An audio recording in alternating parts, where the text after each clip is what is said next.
tudo bem? Hoje o nosso bate-papo vai ser com o advogado Rafael Gouveia Viana sobre um tema muito importante, que é a compra do imóvel na planta. O doutor Rafael vai nos orientar alertando quais os cuidados que devemos ter. Não é isso, doutor Rafael? E muito obrigada por ter aceito mais uma vez o nosso convite. Oi, Cristiane, boa tarde. Eu que agradeço aí poder estar mais uma vez aqui para poder tirar dúvidas e falar sobre coisas que assim, interessam e a gente pode ajudar muita gente, né? Sim. E assim, o mercado imobiliário, né? Graças a Deus, eu tenho conversado, o senhor também acompanha, tá um pouquinho, quer dizer, tá melhorando, tá aquecido nesse segundo semestre, as pessoas estão trocando o aluguel pela casa própria, tem outros que estão dando um upgrade, tem outros que estão investindo. Então, o assunto é muito pertinente, porque as construtoras estão lançando também, né? Então, assim, isso faz com que movimente a economia, gere emprego, renda, e também é importante termos cuidado na hora de comprar, né? Porque, afinal de contas, é um bem, né, que não é tão baratinho, é um bem que requer economia, é um bem que requer um financiamento, na maioria dos casos. Quais são os cuidados, doutor Rafael, que a gente tem que estar ali ligado? Claro. A gente precisa primeiro pensar que quando a gente vai comprar um imóvel, ainda mais um imóvel na planta, a gente está falando de um contrato que vai demorar bastante tempo, né? Muito tempo em vigência. Normalmente são valores altos, então por isso todo esse cuidado.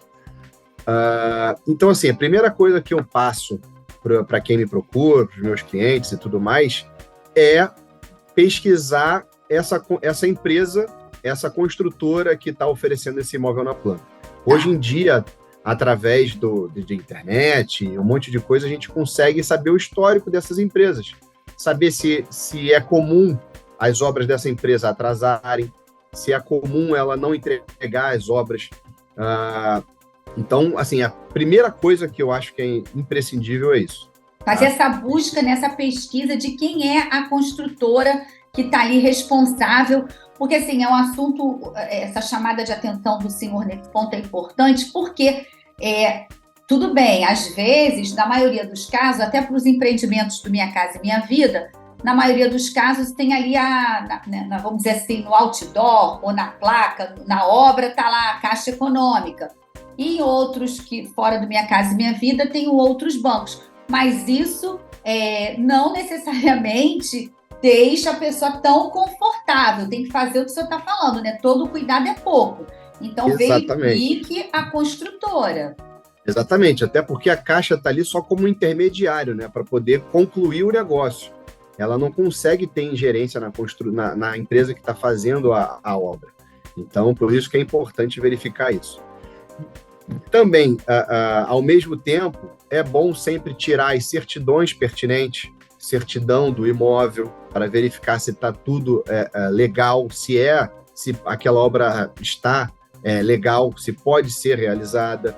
As certidões também, para ver se a empresa está em dia com as suas obrigações, ou então se é devedora no mercado, seja trabalhista, seja de impostos, isso é muito importante, né?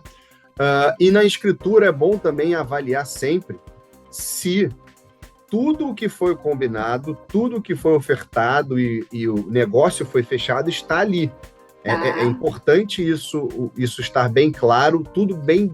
Às vezes, eu sou muito chato até nos contratos e tudo mais, às vezes até sendo redundante, mas para ser uma coisa que fique muito clara, que fique muito objetiva, sabe? Então, isso eu acho que é muito importante, porque lá na frente, se por acaso acontecer algum tipo de discussão, aquilo vai estar lá explicativo, bem definido, então eu acho que isso é muito importante. E quando eu falo isso, preço, a questão da forma de pagamento, tudo isso é importante estar bem claro. E no contrato também é sempre bom lembrar que existem os juros de mercado, tá? Disso a gente não consegue fugir. Os juros no Brasil a gente sabe que são juros altos, mas a gente não consegue fugir desse mercado, vamos dizer assim. Mas, se os juros passarem da média do mercado, existe uma média, né?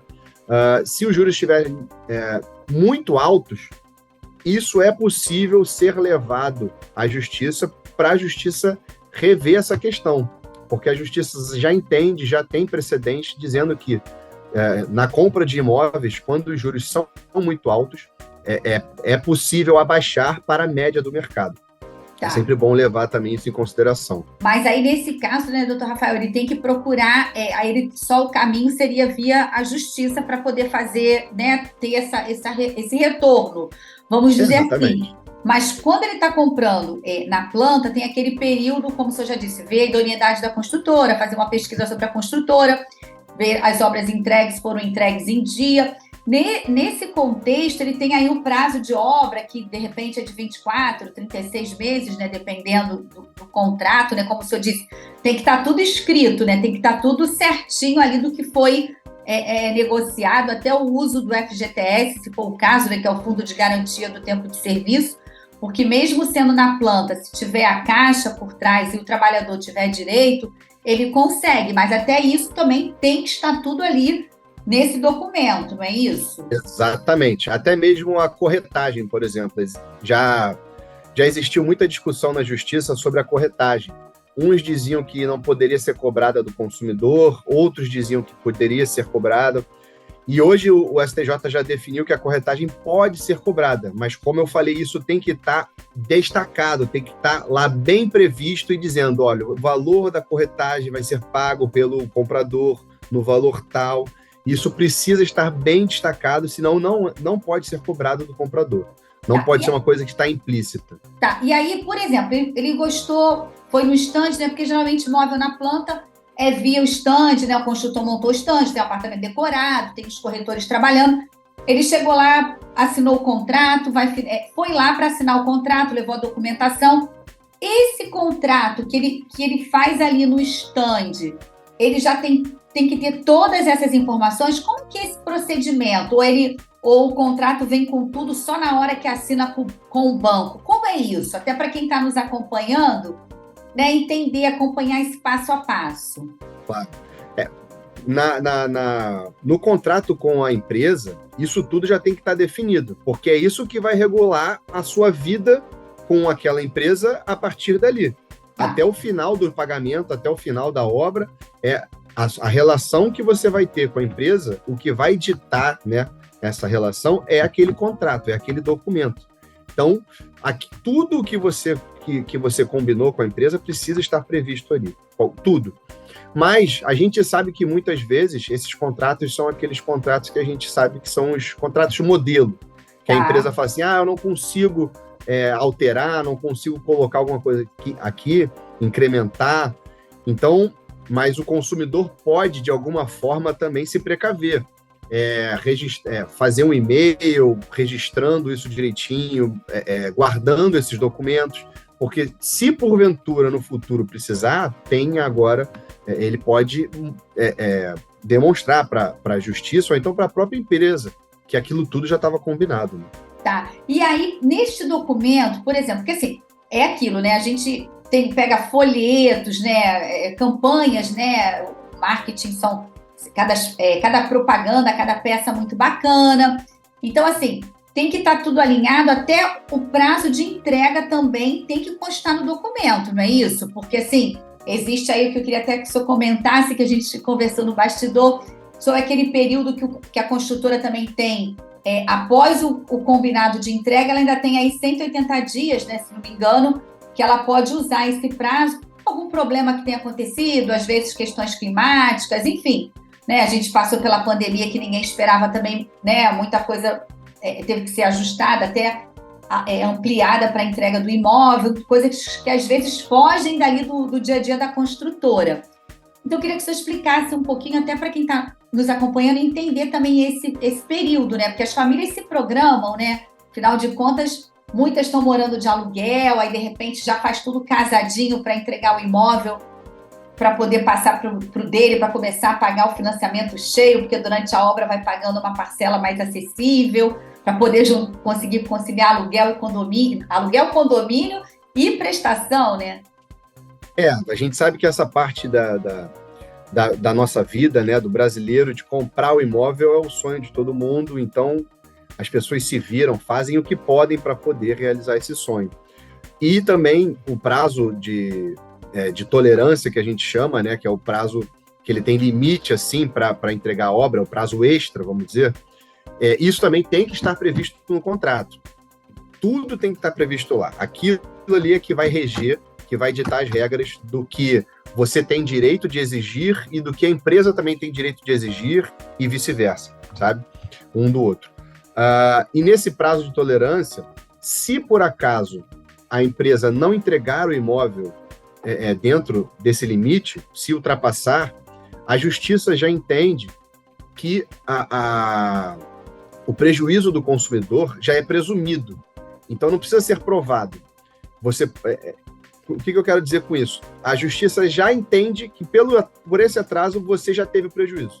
Tá. Então, por isso, já cabe uma indenização por danos morais e também uma indenização de um aluguel, de um imóvel equivalente, do mesmo preço, do mercado e tudo mais. Então, isso já é presumido pela justiça, sabe? Também foi uma discussão muito grande, mas que agora isso já deu uma pacificada.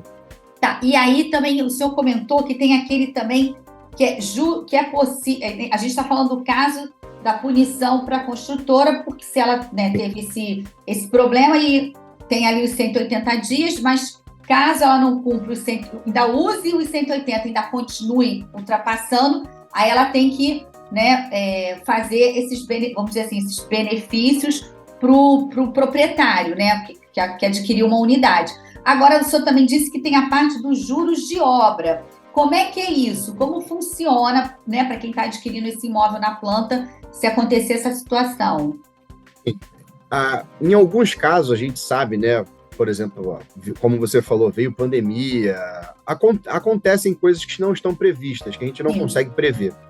Então, nesses casos, e quando ultrapassado o período da obra e dentro desse prazo de tolerância, a empresa, se devidamente comprovar, pode cobrar que a gente chama de juros de obra, que é um valor a mais que o consumidor vai precisar pagar para a finalização da obra. Mas isso a empresa não pode simplesmente alegar, não, eu preciso desse custo aqui a mais. Não é assim, precisa tudo estar devidamente comprovado, através de planilha, documentos, e mostrando qual que é o objetivo daquela, vamos dizer, taxa, né? Dessa taxa extra no final do contrato. Isso precisa estar bem também demonstrado para o consumidor, senão a empresa não pode cobrar. Aí uma outra coisa que eu queria perguntar para o senhor é o seguinte: quando a pessoa está comprando na planta, tem lá um memorial descritivo, né? Enfim, que vem dizendo que faz o tipo de revestimento, né? O que vai ter, tudo direitinho. Se porventura não for cumprido alguma coisa do que está ali, ele também tem, quando ele recebe o imóvel, porque ele faz uma vistoria, não é isso? Antes de receber as chaves, ele faz uma vistoria para dizer se está tudo ok, e aí depois tem o passo das chaves, não é isso? Claro. O imóvel tem que estar nas condições previstas no contrato, né? Se por acaso não estiver, o consumidor pode exigir da construtora isso. Ele pode não receber esse imóvel. Olha, eu não recebo esse imóvel enquanto o imóvel não estiver nas condições acordadas. Isso, o consumidor tem esse direito, né? Até porque ele tem o direito de exigir nada mais, nada menos do que aquilo que ele comprou. Isso daí é um direito básico, vamos dizer assim, do consumidor. Então, ele pode sim exigir. E, por acaso, se a empresa não cumprir isso, pode exigir na justiça, e na justiça, a justiça com certeza vai fazer com que a empresa cumpra, né, todas essas obrigações. E se por acaso não cumprir, cabe também indenização. Se, por exemplo, meu imóvel, eu contratei um imóvel de 180 metros quadrados, mas aí quando entrega é de 170, isso precisa ser ajeitado, ou então o consumidor precisa receber indenização porque perdeu esse espaço. Sim. É mais ou menos por aí. Assim, é muito importante, então, assim, essa vistoria, né, é um momento muito importante para quem está comprando na planta, fazer, aí vai verificar alguns probleminhas, caso tenha alguma coisa assim, a construtora tem um prazo para cumprir, tudo fica nesse prazo de tolerância, é isso? Até para a gente poder entender melhor. Tudo tem que estar amarrado nesse, assim, bate nesse prazo de tolerância, caso, né, não pode ultrapassar o tolerância. Ultrapassou, sim, aí já começa, aí é uma outra etapa. Exatamente. Até o prazo de finalização da obra, conforme previsto no contrato, tem que ser tudo finalizado ali. E pensando até no prazo de tolerância, se precisar. Mas tudo tem que ser finalizado ali. E aí, se não finalizado, aí, como a gente falou antes, tem todas aquelas consequências. Tá. Agora, o que mais acontece, assim, o senhor que, né, assim, tá no seu DNA, nesses casos, assim, que chama mais atenção, que às vezes, porque os contratos, até a gente está chegando aqui no finalzinho já do primeiro bloco, mas a gente vai chamar um pequeno intervalo para a gente entrar para o próximo bloco, mas eu queria que o senhor falasse rapidamente, assim, a escritura é um contrato, é isso? Ou são coisas diferentes que depois se transforma na escritura que precisa ser registrada, que aí você vai explicar esse passo a passo? Então, não, a escritura vamos dizer assim, o contrato que você faz com a empresa é um documento particular. E você leva isso à escritura para se tornar público, vamos dizer assim. Tá. E com essa escritura, você também pode registrar no registro de imóveis. Tá. Então, são várias fases, né? Várias etapas, vamos dizer assim. Exatamente. E aí, existe escritura provisória também? Sim, existe a gente chama de promessa de compra e venda, né? Tá. Existe também a promessa de compra e venda que você, nessa etapa, não está fazendo a compra e venda propriamente dita. Naquele documento, as partes que estão ali naquele documento estão dizendo assim, olha, eu prometo vender para Cristiane, e Cristiane diz, eu prometo comprar do Rafael. É mais ou menos isso. E esse documento também, eu sempre aconselho as pessoas também registrarem na matrícula do imóvel, porque isso já produz efeitos de forma pública e para terceiros. Então, esse documento também é importante. Mas esse documento não quer dizer que foi feita a compra e venda do imóvel. Tá, ele está no processo, seria isso? Exatamente. Ele está em processo. Bom, eu vou chamar um pequeno intervalo, a gente já volta. Você vai falar o próximo passo, porque é muito importante que a escritura seja registrada, não é isso? O senhor vai dar detalhes já. Fique aí que já voltamos.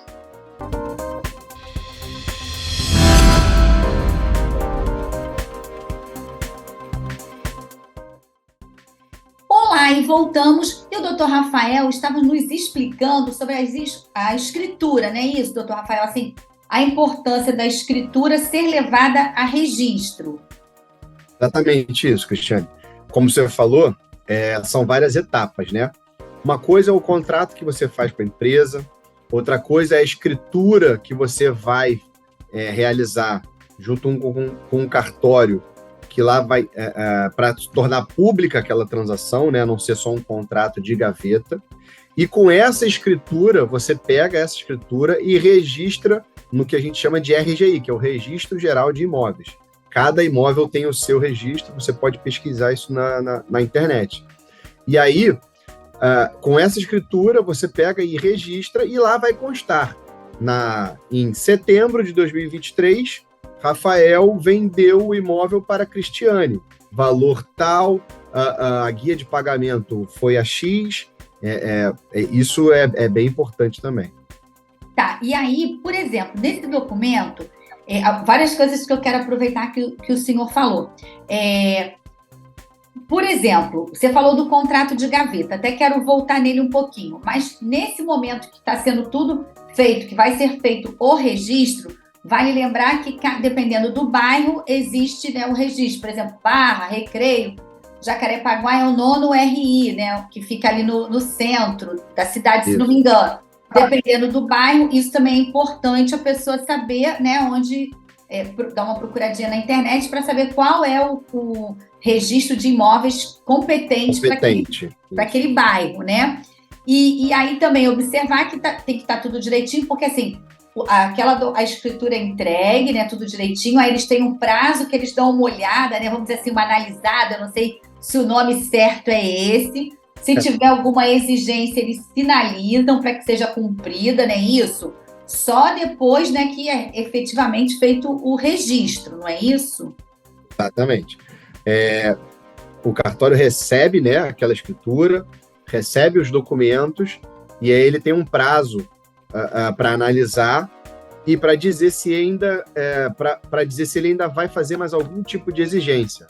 Faltou a guia de pagamento do imposto de transmissão, alguma coisa desse tipo. Se não tiver nenhuma pendência, ele registra. Ou então, se existir algum tipo de pendência, ele vai abrir uma exigência e aí você só cumpre para finalizar esse procedimento de registro. É uma coisa, é uma coisa simples, mas que é um pouco, que tem uma burocracia, mas que é importante as pessoas fazerem isso porque, mais uma vez, isso produzir efeitos para terceiros e para o público em geral. Porque, doutor Rafael, só é dono quem registra, não é isso? Porque exatamente. Vai ficar ali, tem a certidão de ônus reais que traz a história vamos dizer assim, a vida do imóvel ali, e ali tem tudo certinho, tudo, né, assim, as transações, não sei se o nome é esse, correto? Que foram feitas ali. Então, por isso que é importante também essa certidão, não é o caso, acredito eu, que na hora no imóvel da planta não seja essa certidão, mas depois para o imóvel avulso, né, ou usado, ou que tem sempre, ele não foi ocupado ainda, mas já está pronto, tem que ter essa certidão, porque ali é uma certidão recente, não é? Porque ela tem validade, não é isso? Exato. Tem que ser uma coisa recente para você também estar atualizado, né? Não basta uma certidão dessas de 5, 10 anos atrás. Muita coisa pode ter mudado de lá para cá. E é importante, voltando a gente enfatizar aqui, o registro, né? Porque, assim, muitas pessoas falam assim, não, já fiz a escritura, quando eu tiver um dinheirinho eu vou registrar. Bom, se for comprado no financiamento, tem que registrar, até porque senão a empresa não vai receber, né? Enfim, ou se for imóvel também já usado, se a pessoa aceitou financiamento, o vendedor precisa que registre para ele poder receber, não é isso?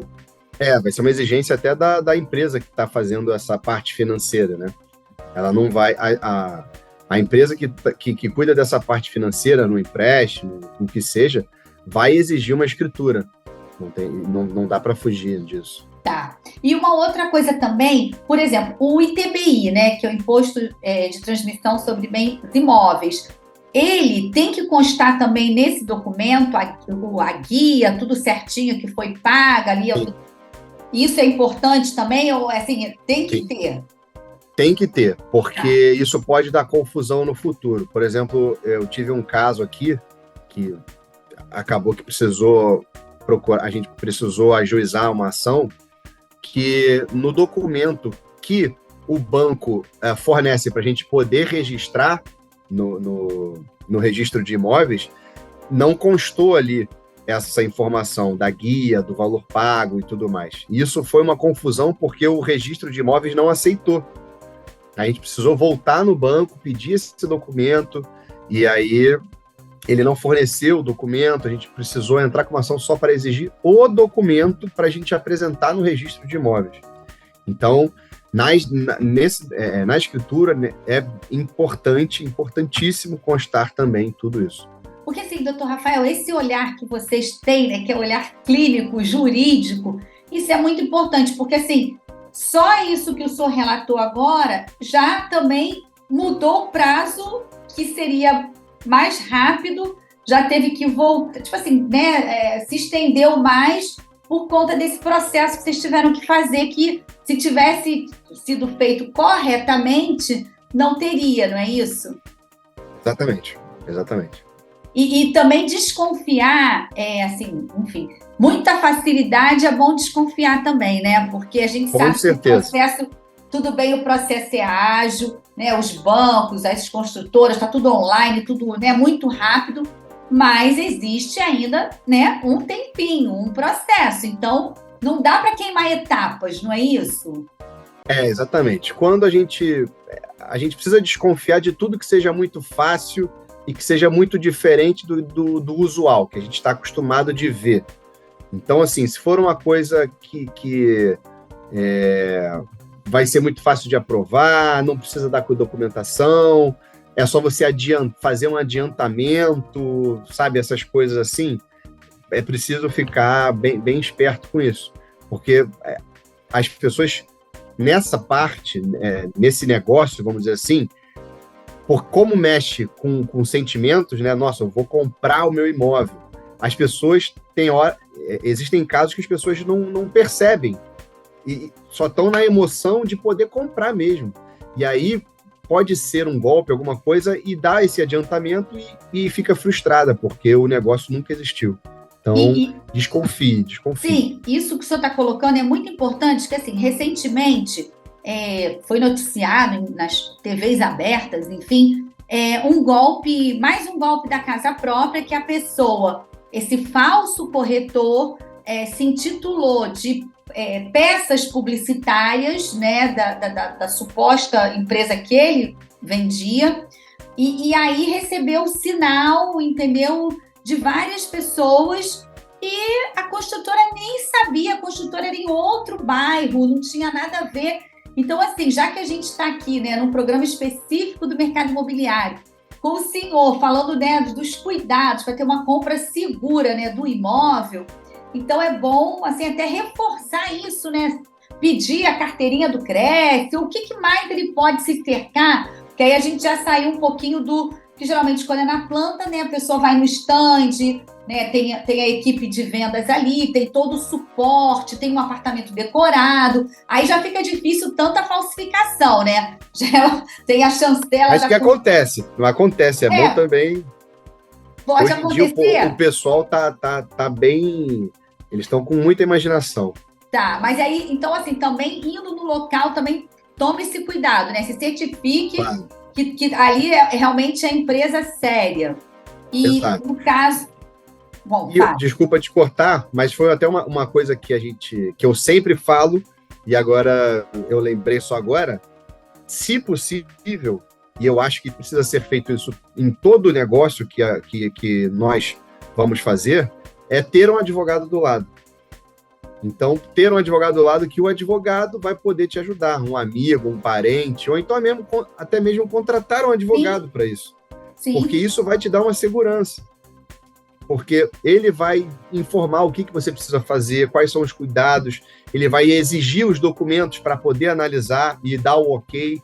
Então, ter um advogado do lado, eu acho que é imprescindível para você fazer esse tipo de negócio com imóveis e tudo mais. Até porque, no caso, vocês, né, assim, estão acompanhando ali, porque muitas das vezes, é como a gente falou até no primeiro bloco, são várias etapas que tem que se ir cumprindo, né, nessa jornada para a compra do imóvel.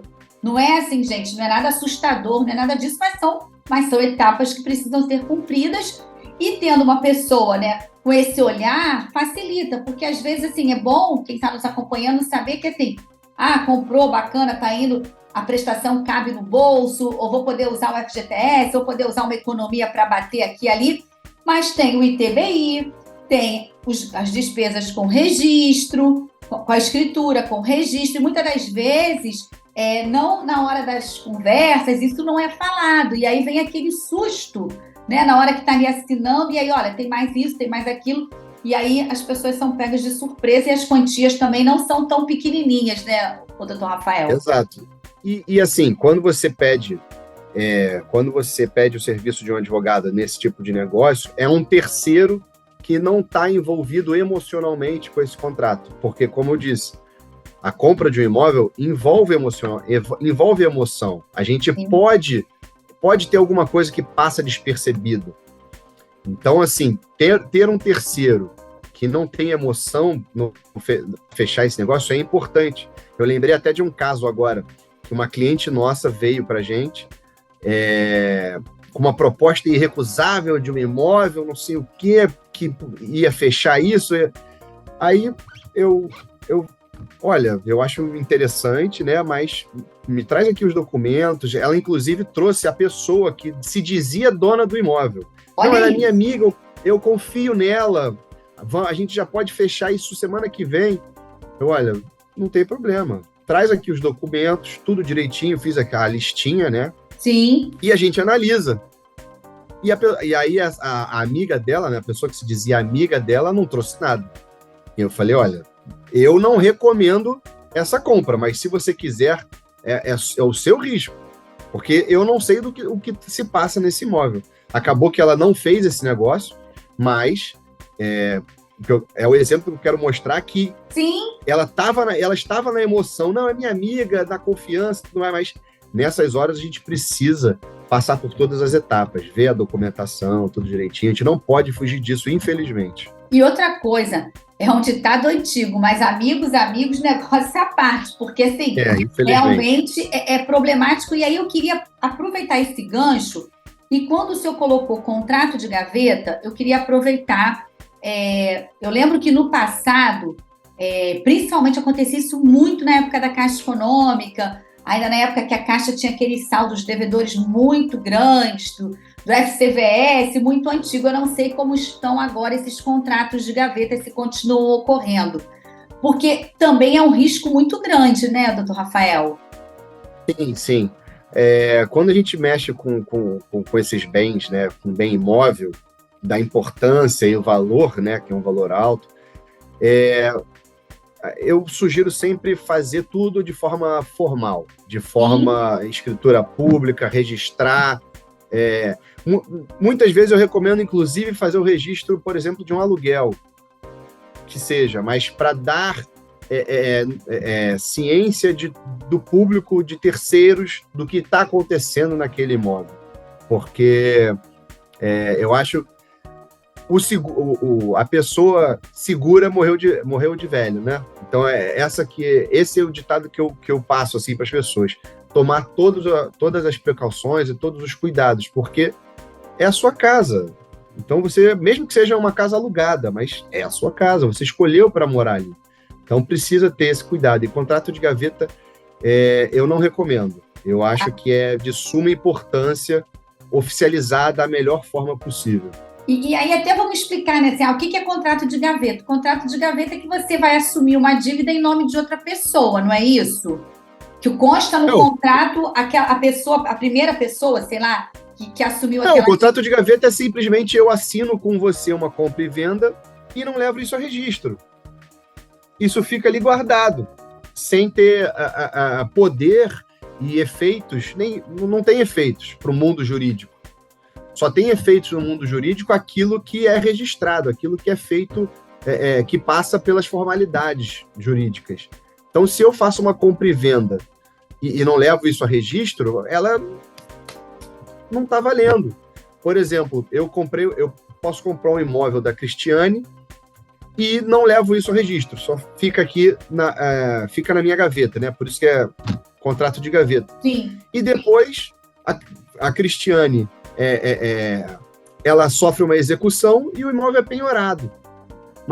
E aí, só que eu já sou dono do imóvel, eu estou morando nesse imóvel, aí eu tenho que entrar com uma medida judicial para provar que eu agora que moro no imóvel, que eu comprei, mas não registrei.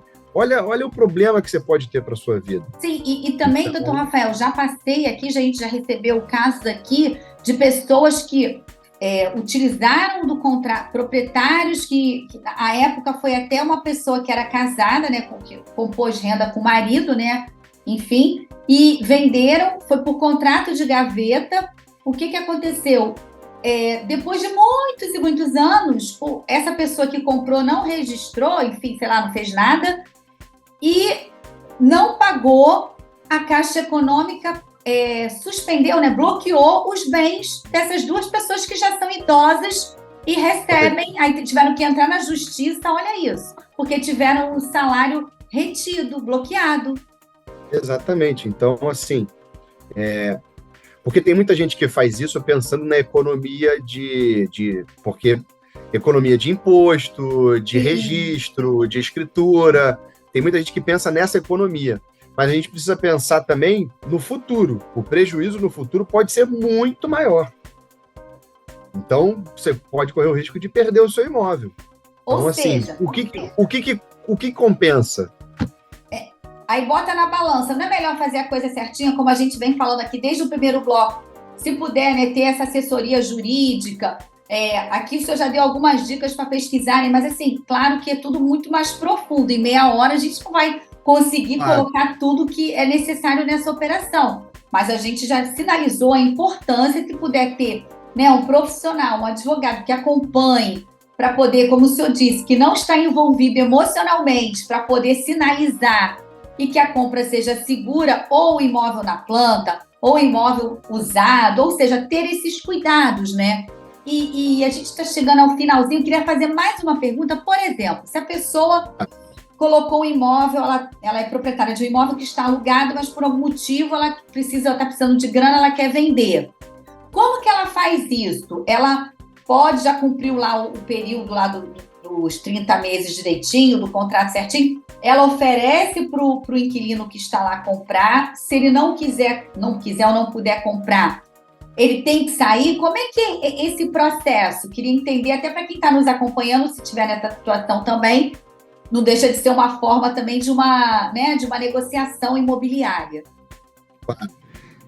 Quando esse imóvel está alugado, o inquilino ele tem o direito de preferência, né? A gente chama o direito de preferência. Tá. Se ele não exercer, e aí, como você falou, vai depender também do que está estipulado no contrato e do período que aquele contrato já está em vigência, se já ultrapassado 30 meses, tudo mais.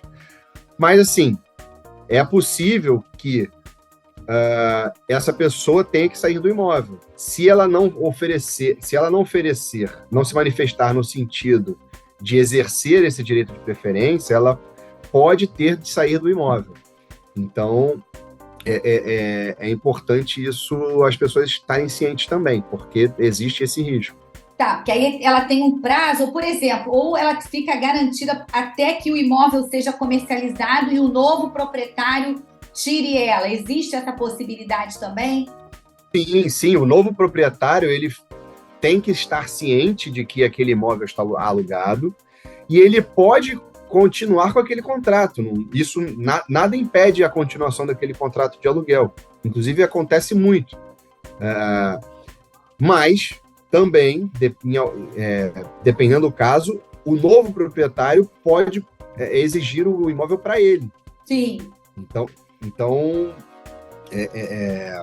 bom, também existe esse tipo de situação. Tem que ficar, assim, ficar atento, né? Porque aí tá numa situação que, às vezes, ele tem que, de repente, pensar que é bom procurar até um outro para não correr o risco, né? Claro que deve ter um prazo para que, se ele tiver que sair, mas que ele fique também protegido, né? Exatamente. Não vai ser de uma hora para outra, claro. Sim. Uma coisa... E isso também, muitas vezes, está previsto no contrato. Esse período que ele precisa... bota aí 60 dias, que seja, mas isso também é muito importante estar no contrato. Tá bom. Bom, a gente chegou aqui ao final do nosso programa. Quero agradecer ao senhor mais uma vez, que você possa, né, o senhor, você, né, enfim, não precisa chamar de respeito, possa vir mais vezes, porque esses temas, assim, parecem óbvios, mas não são. Então é bom a gente estar aqui compartilhando, trocando essa experiência, para que todos possam comprar de forma segura. E como eu falei, envolve emoção, envolve o sonho de muita gente, então a gente às vezes faz vista grossa assim para algumas coisas, mas a gente não pode, a gente precisa lembrar que é uma coisa importante, que tem formalidades, a gente precisa, não pode deixar a emoção tomar conta nessas situações. Mas eu agradeço aí mais uma vez e estou à disposição. Obrigada, ficamos por aqui e até a próxima. Tchau, tchau. Tchau, tchau.